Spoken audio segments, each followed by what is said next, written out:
Assalamualaikum warahmatullahi wabarakatuh. Alhamdulillahi rabbil alamin wa bihi nasta'in. Wassalatu wassalamu ala ashrafil anbiya'i wal mursalin wa ala alihi wa sahbihi ajma'in wa man tabi'ahum bi ihsanin ila yaumiddin. Qala rabbi shrah li sadri wa yassir li amri wahlul 'uqdatam min lisani yafqahu qawli. Alhamdulillah, pertama sekali kita sama-sama panjatkan kesyukuran kehadrat Allah Subhanahu wa taala. Selawat dan salam ke atas junjungan besar Nabi Muhammad sallallahu alaihi wasallam, ahli keluarga baginda, para sahabat, kaum muslimin muslimat dirahmati Allah. Alhamdulillah, Allah Subhanahu wa taala masih lagi memberikan nikmat kepada kita, iaitu nikmat kita boleh hidup, boleh bernafas di atas muka bumi Allah Subhanahu wa taala. Walaupun setelah beberapa kali kita dimatikan secara sementara oleh Allah Subhanahu wa taala sewaktu kita tidur. Ramai saja di kalangan kita hari demi hari yang pergi menemui Allah Subhanahu wa taala. Sebaliknya kita yang tinggal di atas muka bumi ini hendaklah mengambil peringatan dan pengajaran bahawa Allah Subhanahu wa taala memanjangkan umur kita itu juga satu nikmat yang besar, supaya kita boleh menggunakan ruang kehidupan untuk kita beribadat kepada Allah, untuk mencari pahala, untuk mendapat redha Allah Subhanahu wa taala. Selagi mana Allah Subhanahu wa taala tidak mencabut nyawa kita dan kita putuslah, maka segala amalan yang kita lakukan di atas muka bumi ini. Tuan-tuan, minggu lepas kita dah baca ayat yang sebelum tu, itu ayat yang ke-29. Itu ayat itu menceritakan tentang in kanat illa sayhatan wahidatan fa idahum khamidun. Kebinasaan mereka, iaitu kebinasaan puak-puak Antakiyah ini, hanyalah dilakukan dengan satu pekikan yang dahsyat. Illa sayhatan wahidah.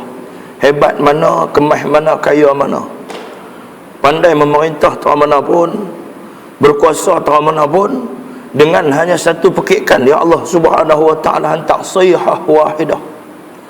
Nak abang kata kita ni kecil saja, kita ni nak abang kata kita ni tak berkuasa pun, Allah Subhanahu wa taala jadikan sayhah wahidah. Begitulah juga kita boleh nisbahkan kepada orang-orang yang Allah Subhanahu wa taala jadikan penyakit duk sihat elok, tuan. Duk sihat elok, jantung picek, tak ada apa, semua clear, tiba-tiba kena angin ahmar, kena serangan jantung, kena stroke. Dah tak boleh nak buat apa. Sebelum ni duk cakap pandai, sebelum ni duk bijak sana sangat, sebelum ni nak buat hukum hak tak ni nak buat bagi ada. Kan hak hukum Allah Subhanahu wa taala tak mau ambil pakai, main hukum lain kita laksana dengan cepat. Pada ketika itu Allah Subhanahu wa taala hanya nak tunjuk sikit saja kekuasaan dia, kita dah tak mampu nak melawan Allah Subhanahu wa taala. Begitulah juga puak-puak Antakiyah ini yang sombong, yang angkuh kepada Allah Subhanahu wa taala dan kepada nabi-nabi dan rasul-rasul yang diutuskan. Allah Subhanahu wa taala kata hanya dengan satu pekikan saja fa idzahum khamidun. Nah, nampak kata lekehnya kita, sekali jakah dah. Kan macam orang ada buat kemas main-main, duk buat nak mengamuk apa semua. Satu orang tak nak marah, diam, duk diam.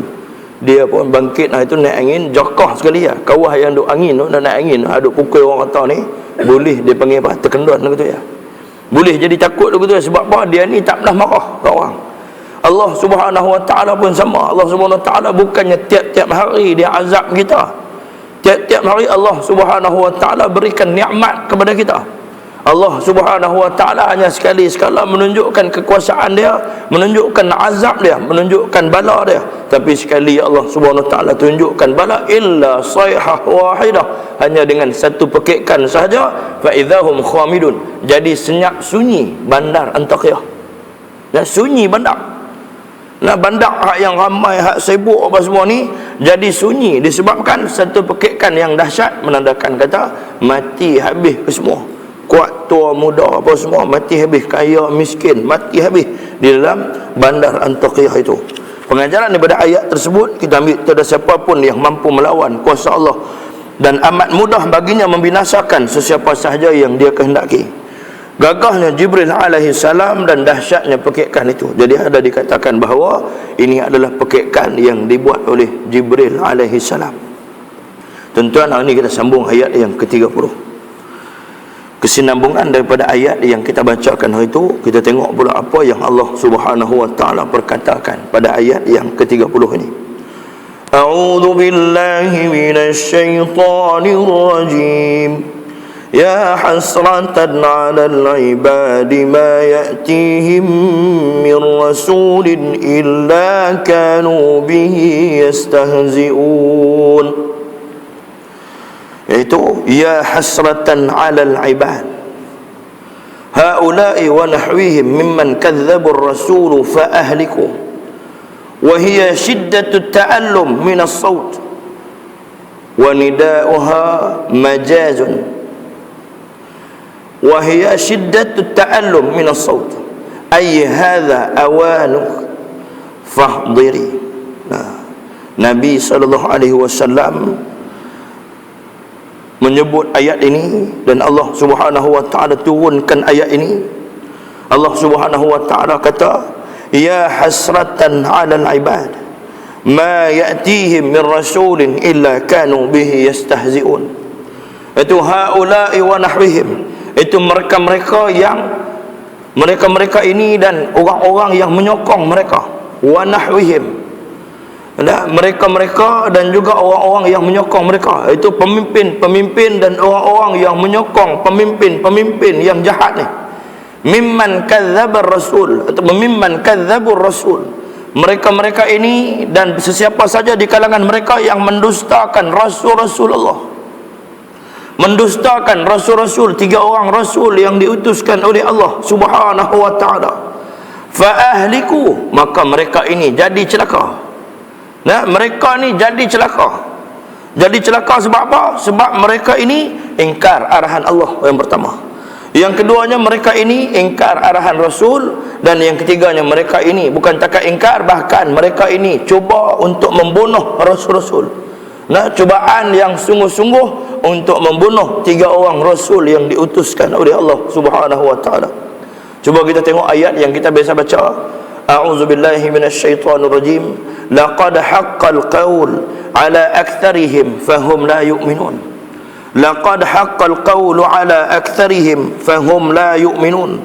Allah Subhanahu wa taala menyebut pada ayat itu, maka sesungguhnya, bagi sesungguhnya, demi sesungguhnya, laqad haqqal qaul, itu kata-kata Allah, peringatan daripada Allah itu adalah satu peringatan yang benar, satu peringatan yang Allah Subhanahu wa taala bagi tahu supaya apa? Supaya kita ini berada dalam keadaan sedang.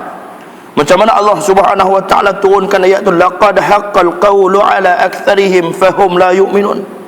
Demi sesungguhnya telah pastilah, maksudnya Allah Subhanahu wa taala telah menetapkan hukuman seksa ke atas kebanyakan daripada mereka. Itu kebanyakan daripada puak-puak musyrikin Mekah yang mereka ini ingkar ke atas Nabi sallallahu alaihi wasallam. Tuan-tuan, di awal-awal dakwah Nabi SAW bertepatan dengan sebuah hadis. Bada al-Islam ghariban, telah bermula Islam itu dalam keadaan asing. Begitulah juga baginda Nabi SAW yang berdakwah di bumi Mekah. Berdakwah di bumi Mekah, berdakwah di tempat dia sendiri, berdakwah di kampung dia bersama dengan adik-beradik dia. Yang mana mereka ini mengenali Nabi, tahu perangai Nabi, tahu akhlak Nabi, percaya dekat Nabi. Sebelum tu orang-orang di Mekah ni mereka simpan harta mereka dekat Nabi SAW. Sebab mereka tahu Nabi ni orang yang jujur. Sebab itulah mereka berikan gelaran kepada Nabi Al-Amin, orang yang jujur, orang yang boleh dipercayai, orang yang amanah. Tetapi apabila Nabi SAW bawa dakwah, bawa jalan kebenaran ini tidak diterima oleh masyarakat Mekah pada ketika itu. Tuan-tuan muslimin muslimat yang dirahmati Allah Subhanahu wa taala, kita balik sikit dan kita tengok apa yang berlaku di bumi Mekah pada ketika itu. Apabila Nabi SAW menjalankan misi dakwah, apabila Nabi SAW diperintahkan oleh Allah Subhanahu wa taala, Allah Subhanahu wa taala perintahkan kepada Nabi, ashiratakal aqrabin, Bila Allah Subhanahu wa taala perintahkan kepada baginda Nabi sallallahu alaihi wasallam supaya berdakwah kepada kaum kerabat yang paling dekat dengan baginda. Nah, Allah Subhanahu wa taala perintahkan kepada Nabi, wa anzir ashiratakal aqrabin. Allah Subhanahu wa taala kata, dan berilah peringatan kepada kaum kerabatmu yang terdekat. Nabi sallallahu alaihi wasallam pun himpunlah pak melakan dia.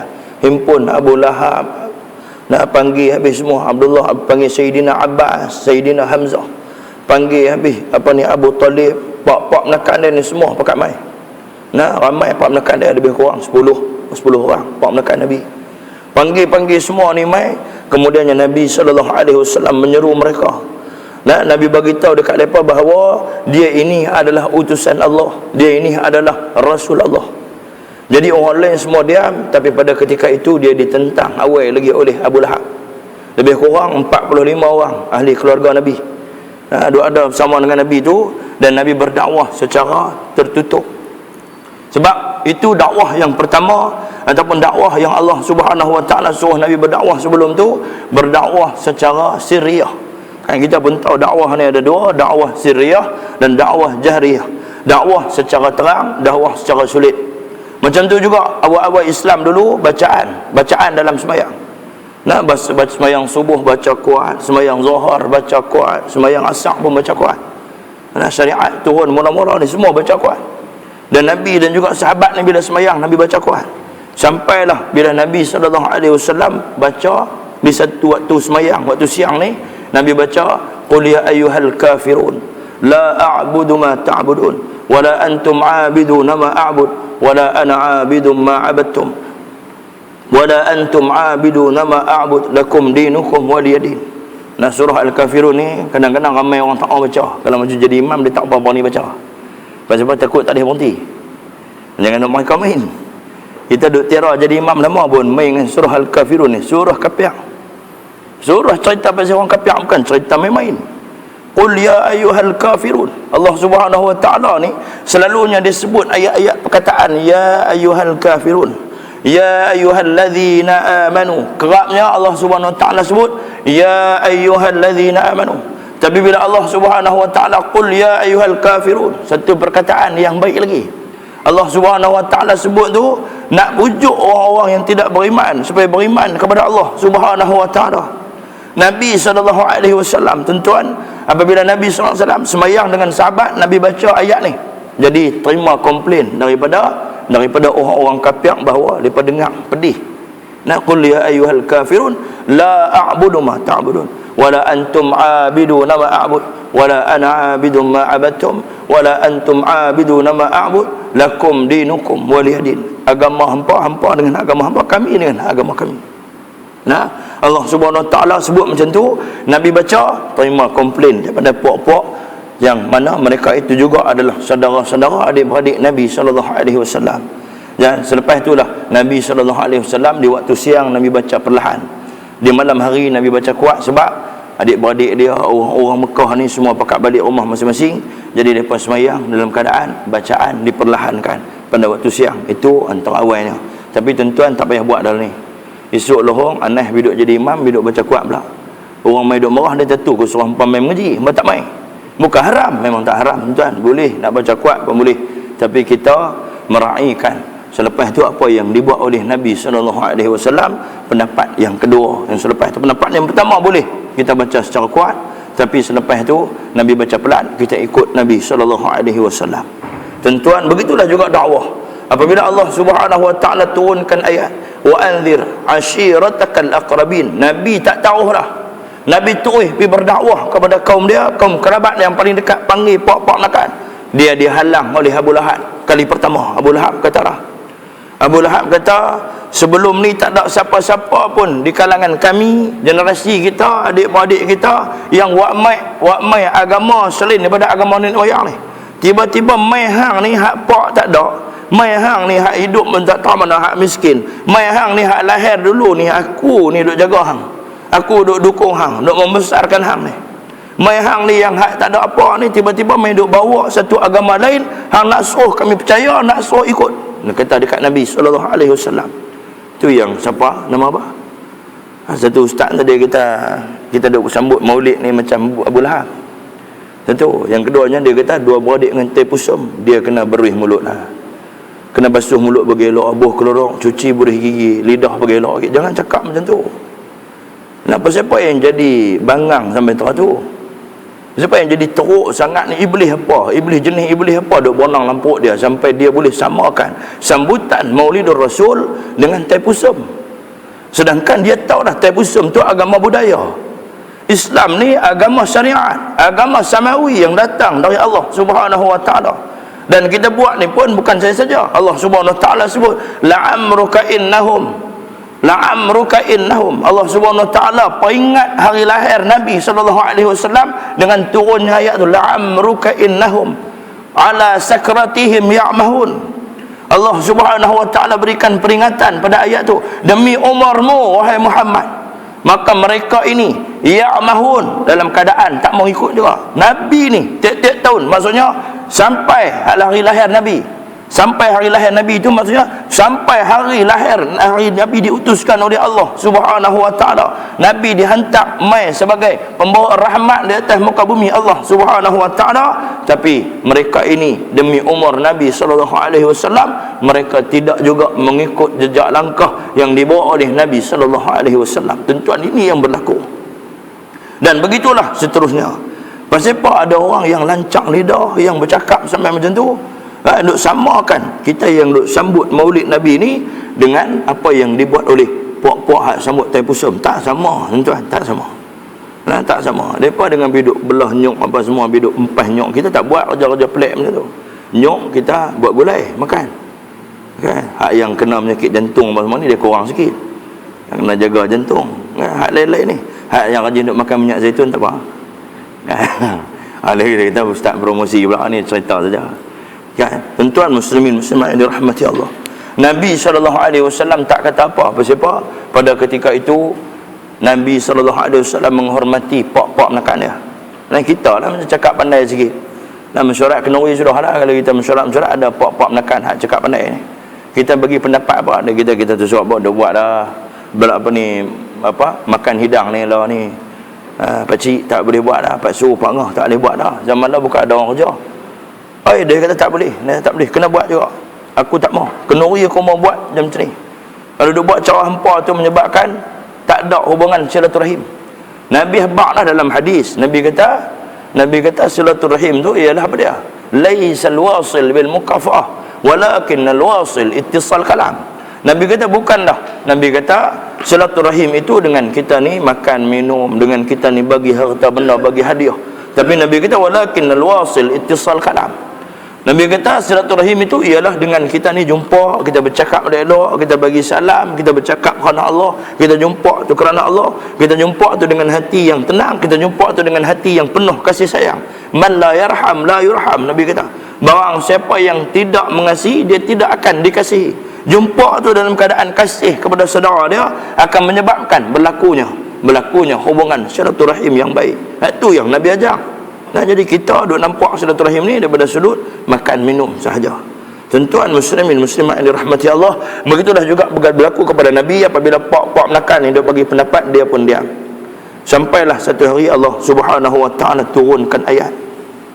Allah Subhanahu wa taala kata fasda' bima tu'mar wa a'rid 'anil musyrikin. Fasda' bima tu'mar. Nah, Nabi kata, Allah Subhanahu wa taala kata kepada Nabi sallallahu alaihi wasallam, buatlah, Nabi kata, Allah Subhanahu wa taala kata, buatlah seperti mana yang aku perintahkan kepada engkau wahai Muhammad. Maksudnya berdakwah secara jelas, berdakwah secara jahriyah, berdakwah secara terang.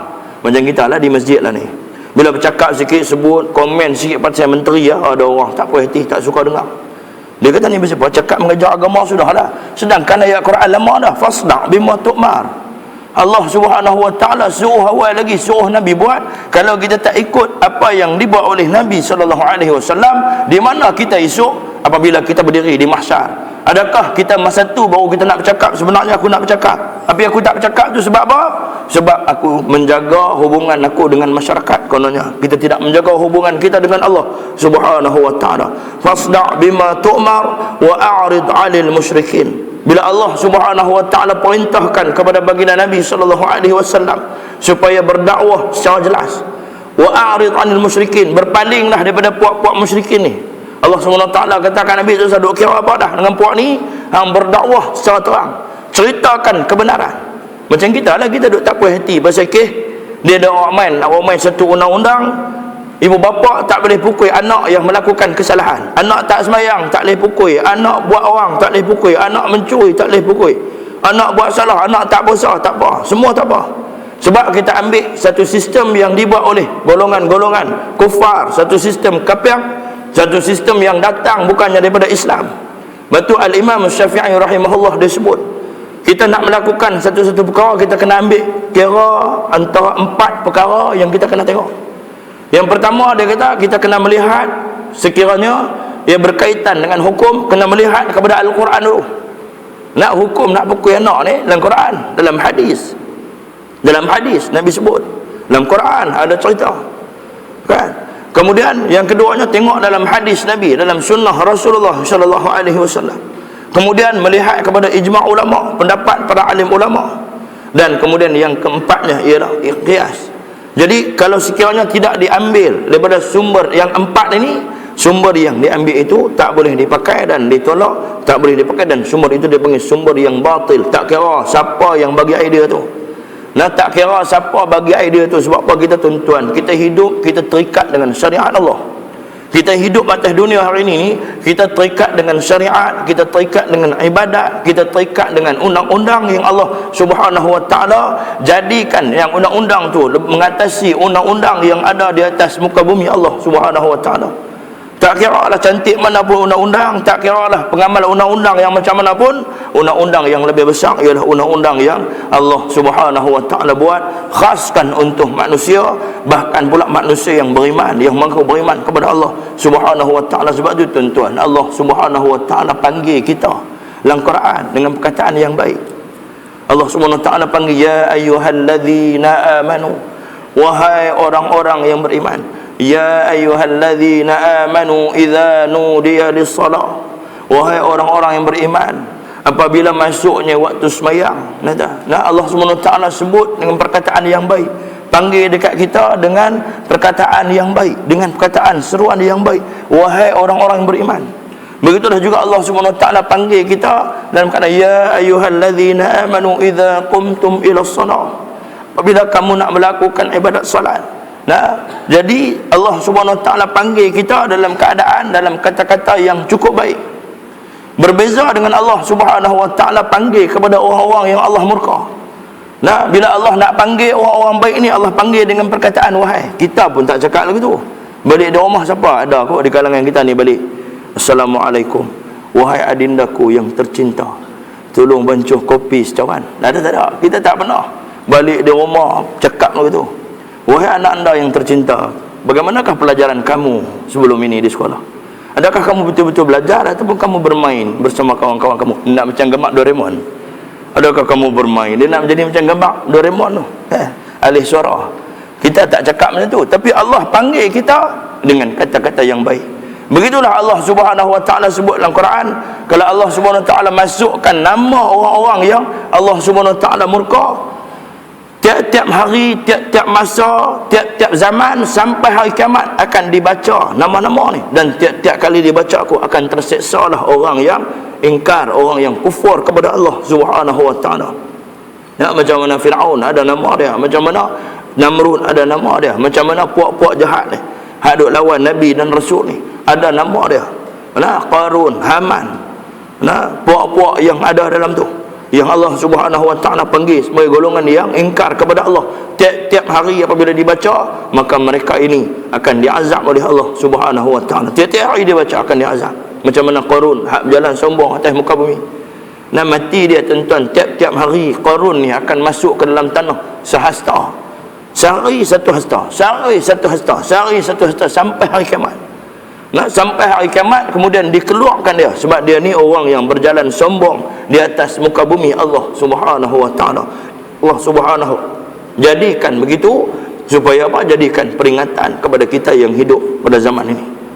Tuan-tuan muslimin muslimat yang dirahmati Allah, Nabi SAW kemudiannya naik atas bukit Safa.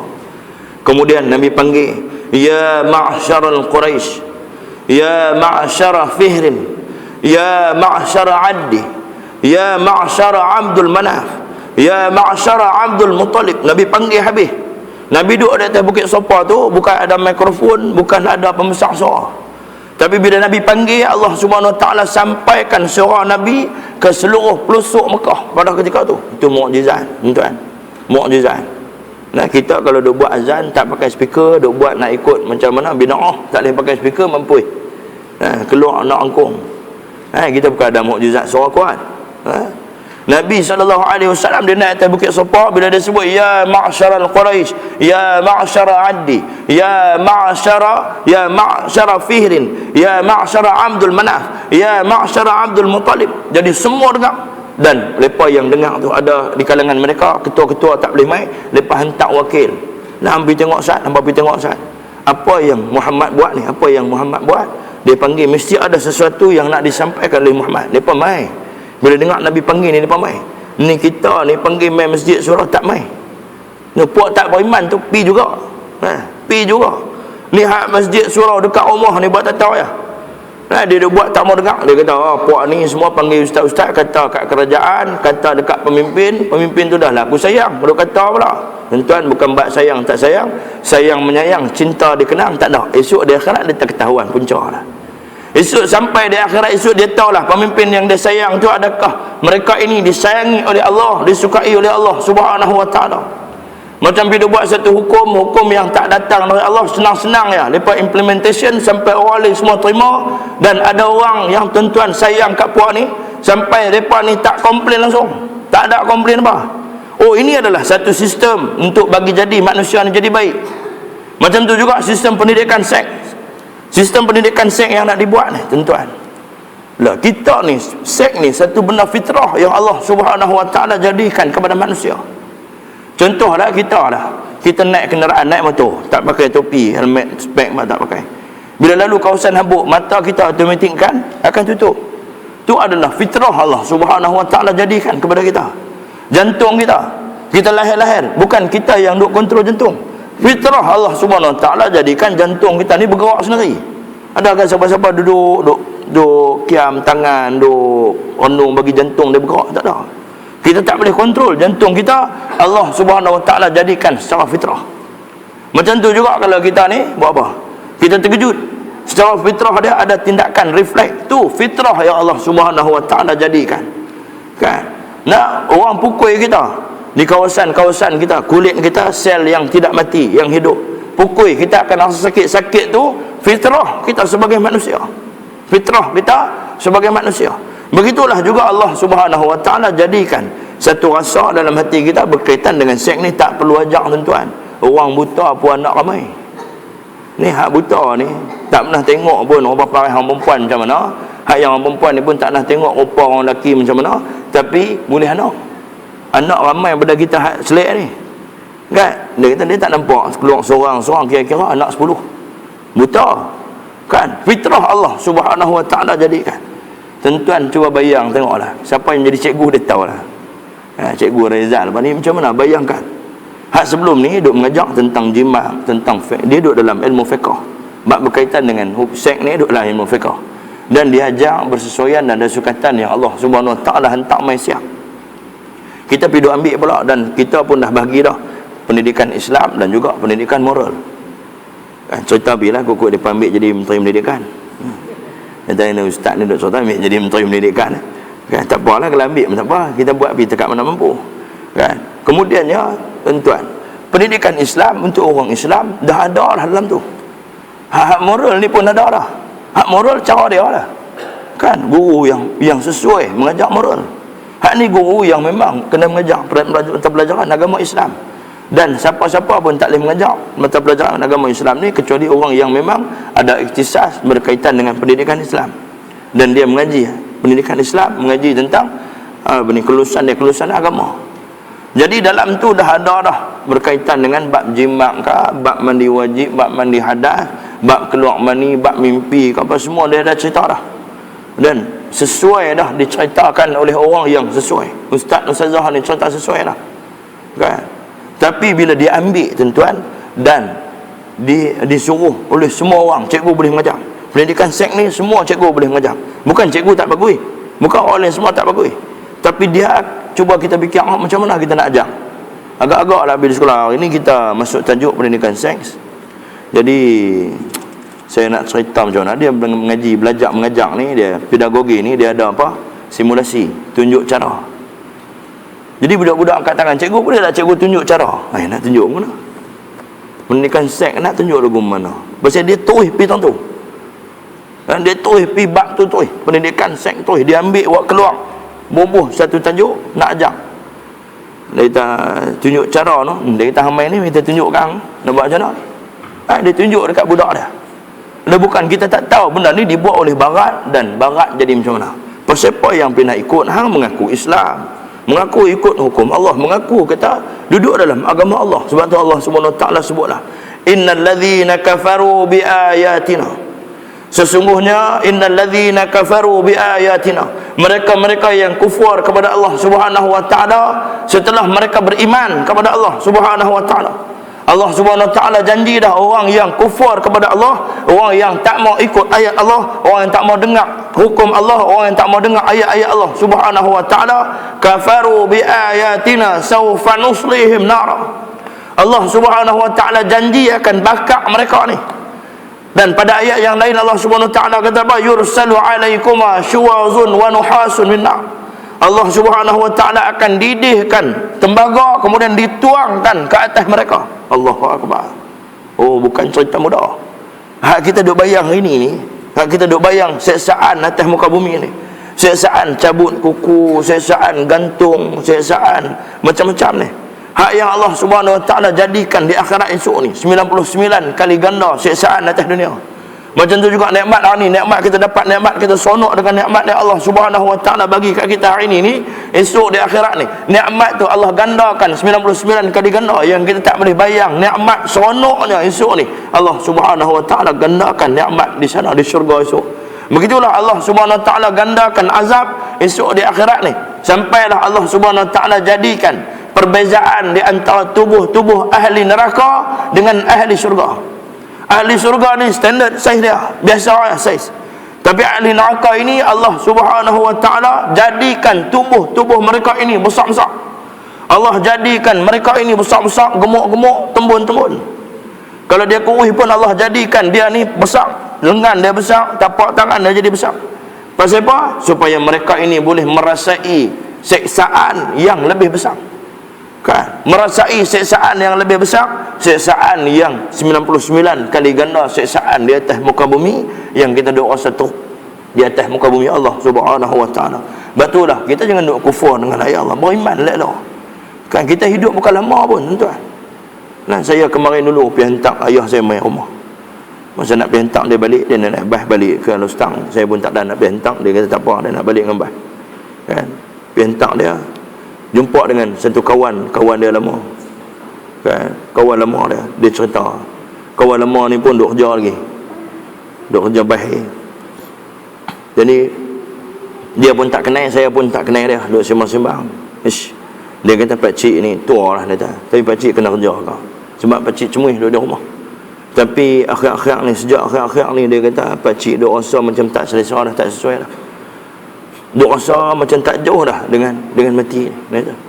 Duk rasa tak jauh dah dengan mati, duk rasa tak jauh dah. Satu saja pakcik syukur. Sebab pakcik dulu sempat, masa muda dulu ni pakcik biasa pergi duk mengaji. Pergi duk tadah kitab, pergi duk mengaji. Lepas tu Allah uji saat pakcik sonok dengan dunia, kalut dengan dunia. Bukan sikit-sikit dah dia kata. Pakcik ni kira habis judi, arak semua tibai dia kata. Kan? Habis tak kira. Bini orang, anak dara orang semua pakcik bawa. Tapi tak tahu. Sejak seminggu dua ni awak dia rasa macam pelik dia kata. Kita pun tak kata apa, kita pun duk dengar. Saya pun duk dengar. Dia kata satu je dia kata tu. Dia kata kita ni lah ni kalau umur-umur lah, dia kata kalau orang janji nak bagi satu projek besar untuk jadi kaya, tak mau dah. Sebelum ni 20 tahun sebelum ni, 30 tahun, 50 tahun sebelum ni dia kata bagi memang nak jadi kaya. Lah hati ni duk fikir nak jadi kaya. Tapi bila lah ni sampai umur lah ni, dia umur dia tak sampai 60 lagi. Sampai umur lah dia kata tak mau dah, tak mau. Tak apa apa tak jadi kaya tak apa, janji Tuhan ampun dosa. Dia kata ni Tuhan ampun dosa, dia kata pasal dia kata tak tahu ni Tuhan ampun kedak, dia kata kan. Saya pun kata tak apa, orang tua saya pun naik pergi duduk sembang dengan dia saat. Kita pun turun dia tarik tangan, dia kata ni, dia kata tolong doa tu. Dia kata tolong doa. Saya pun tak tahu dia teringin nak cakap dengan kita, dia kata tolong doa, insya-Allah. Kata saya tolong doa. Duk kerja di mana? Saya mengajak, oh cikgu, baguslah, carilah pahala banyak-banyak. Dia kata pakcik ni dia tak tahulah Allah nak bagi ke tak lagi hujung-hujung ni pahala. Tuan-tuan nampak tak? Tak apa, dia Allah bagi dekat dia sedar betul-betul, mungkin Allah terima. Kita ni tak tahu, kita duk puasa kita baik ni bahaya. Kita hadap mengaji ni, tak mengaji tu serta apa dia lagi baik dah dia puasa. Dia tak duk main mengaji apa dah, aku clear dah. Ada tak? Hak duk mengaji ni pun kita jaga, jangan duk rasa kata kita baik.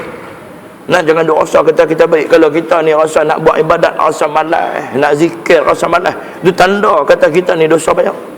Antara tanda-tanda kata dosa kita duk banyak, dosa kita tebal ni, kita rasa malas.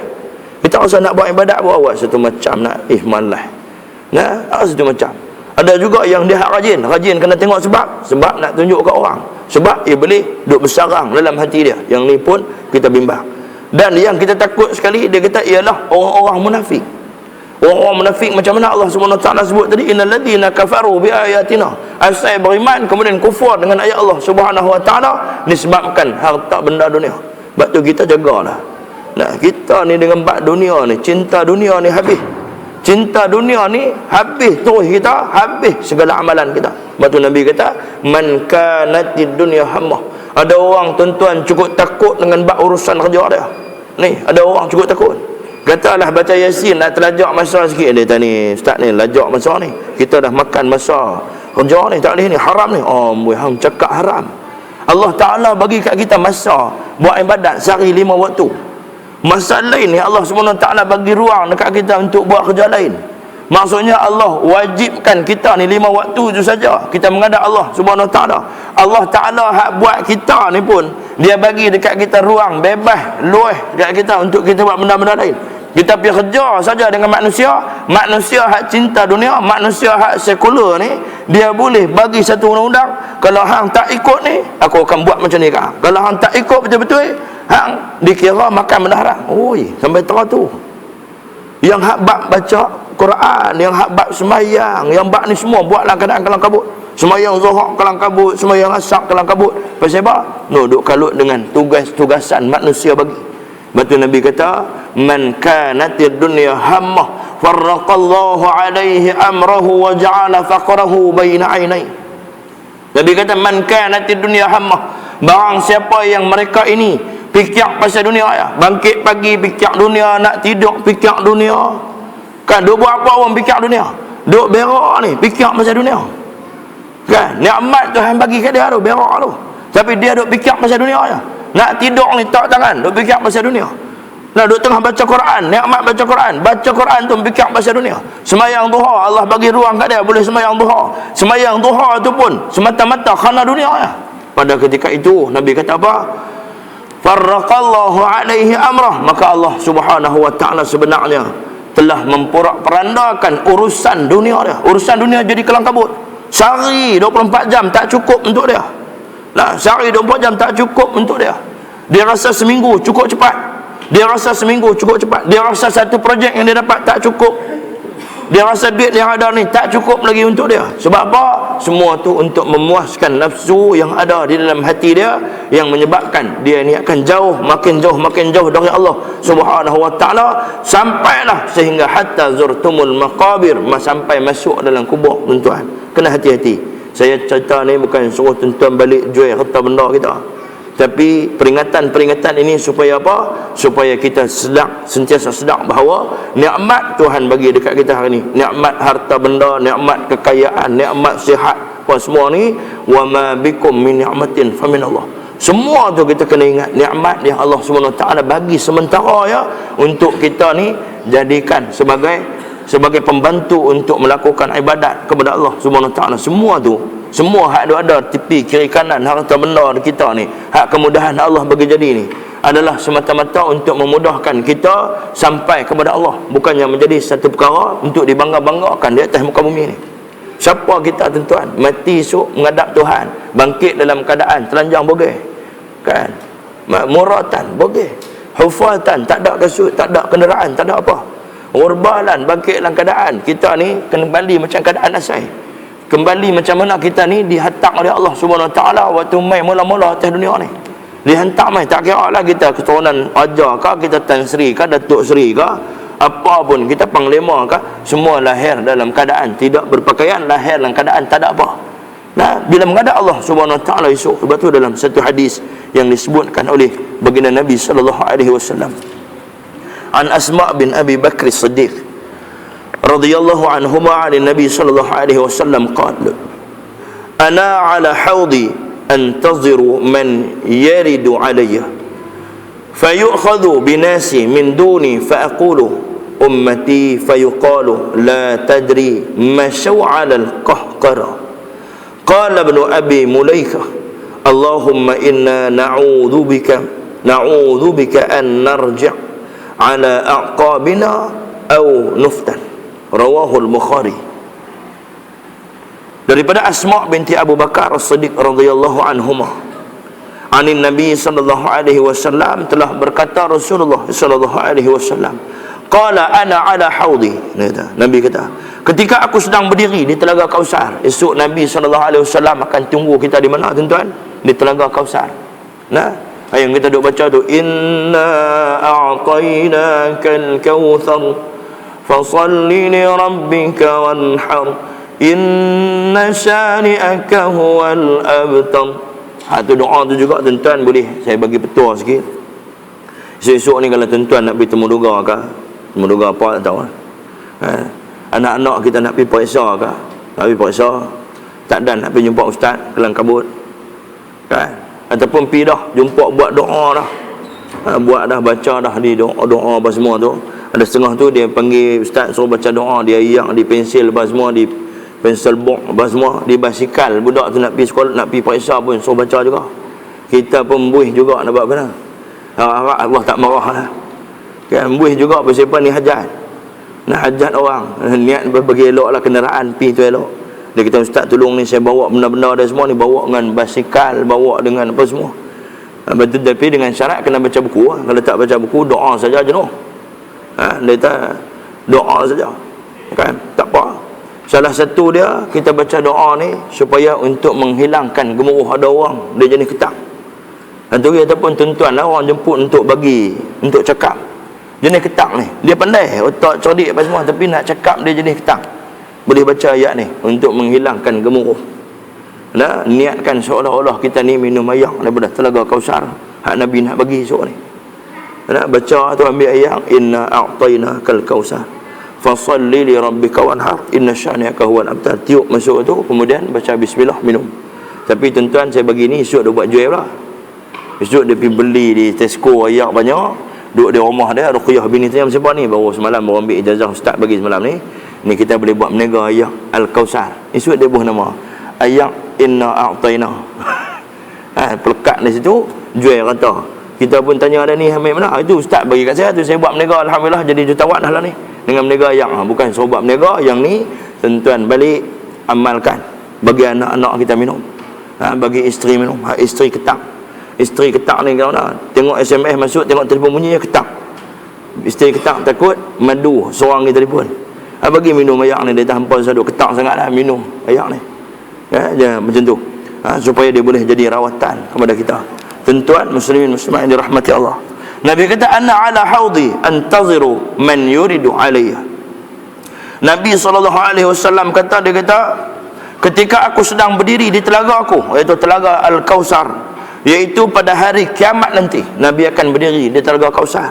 Bangkit-bangkit kita ni, sebelum kita bergerak ke mahsyar, kita akan melalui Telaga Kausar. Ada macam-macam pendapat ulama, tapi dalam kitab apa ni, dalam kitab Allahu Akbar, tak ingat, ada kitab yang dikarang oleh Syekh Samad Al-Falimbani.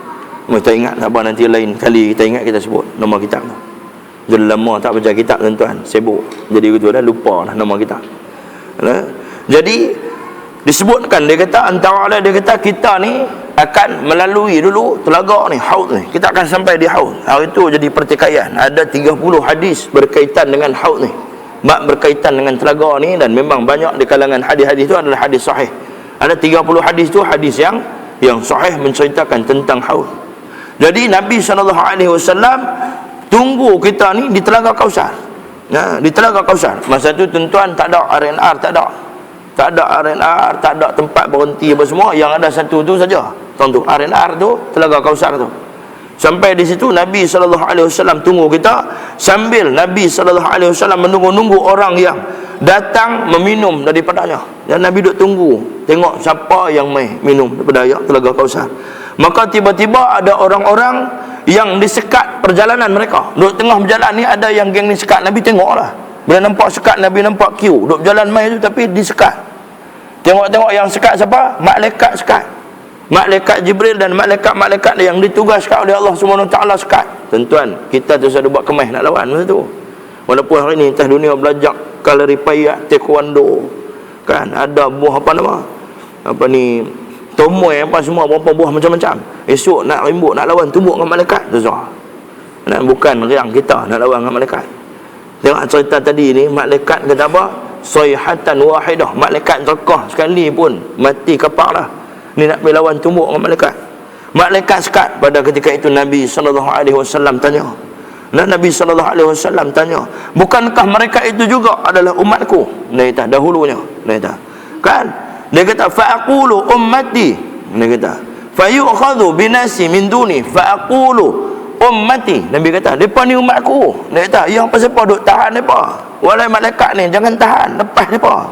Lepas mereka ni.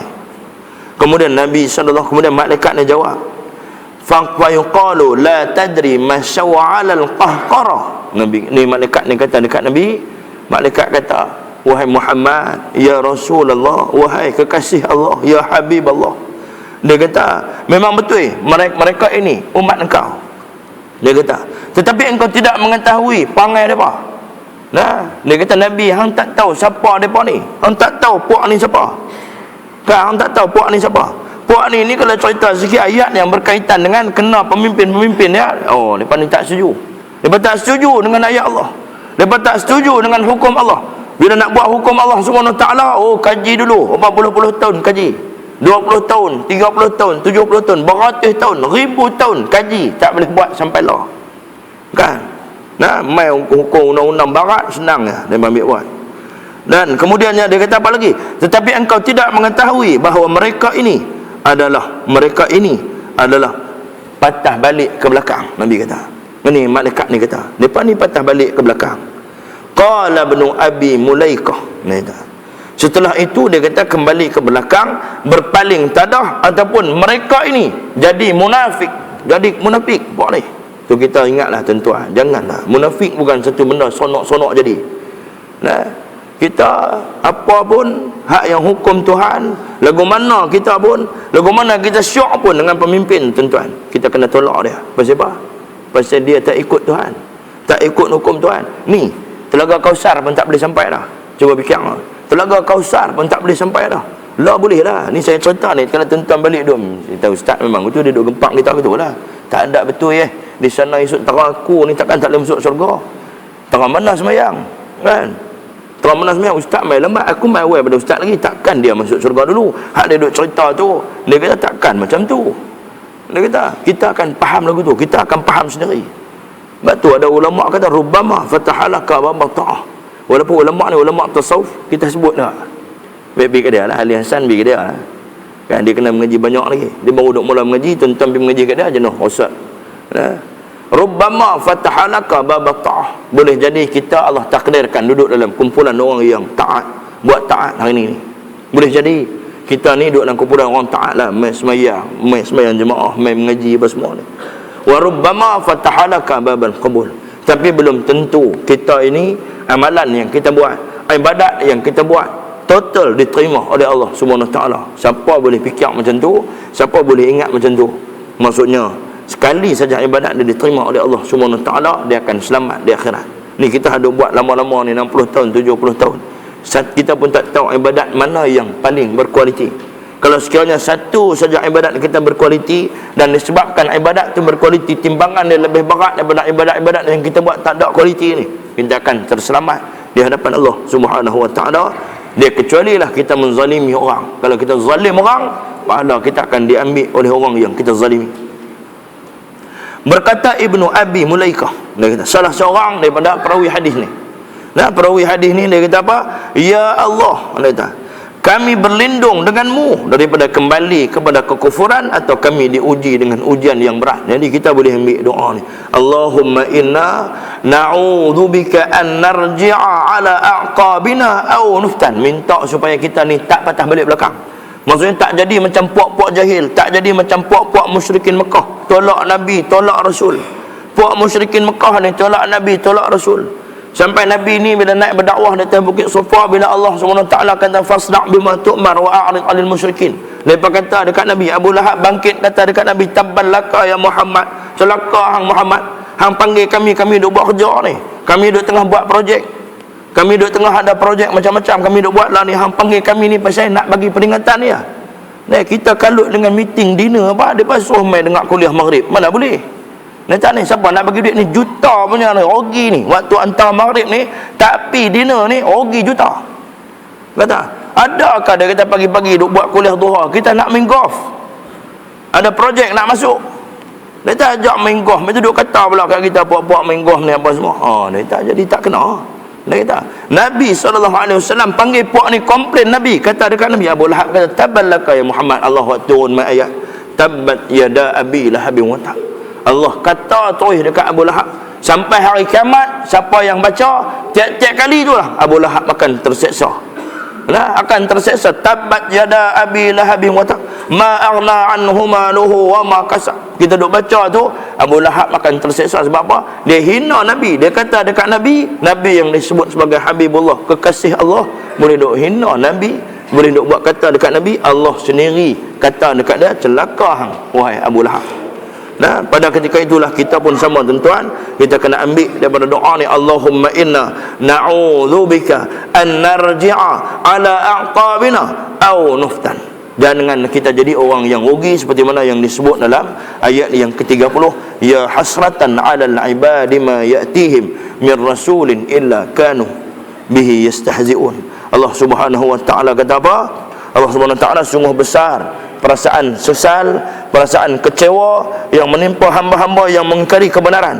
Tidak datang kepada mereka seorang rasul melainkan mereka ini mengejek-ngejek dan memperolok-olokkannya. Jadi kita tuan-tuan, siapa yang duk ejek-ejek, siapa yang tak mau percaya kepada ayat Quran, siapa yang tak mau ikut Nabi betul-betul, siapa yang tak mau ikut apa yang Allah Subhanahu wa taala buat turun, esok Telaga Kausar pun kita tak boleh jejak kaki dah. Bayangkan, sampai Telaga Kausar tu pun tak boleh jejak kaki.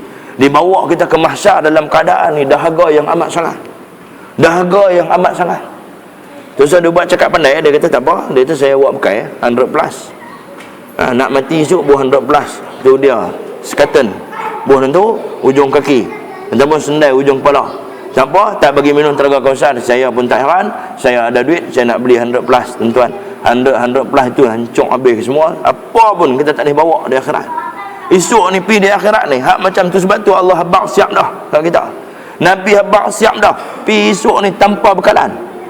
Kan? Sampai esok ni, di akhirat esok ni, kita berjalan esok ni sendiri. Sendiri aku berjalan, tiada harta menjadi bekalanku. Sendiri ada waktunya, tiada berayah, tiada beribu. Sampai sana esok ayah tak ada, mak tak ada, adik-beradik tak ada, siapa pun tak ada. Ya ayyuhallazina amanu anfiqu mimma razaqnakum min qabli an ya'tiya yawmun la bay'un. Esok tak ada urusan jual beli, tak ada. La bay'un fihi wala khullatun, tak ada adik-beradik, tak ada. Khullatun, pak menakan tak ada, mak menakan tak ada nak tolong kita.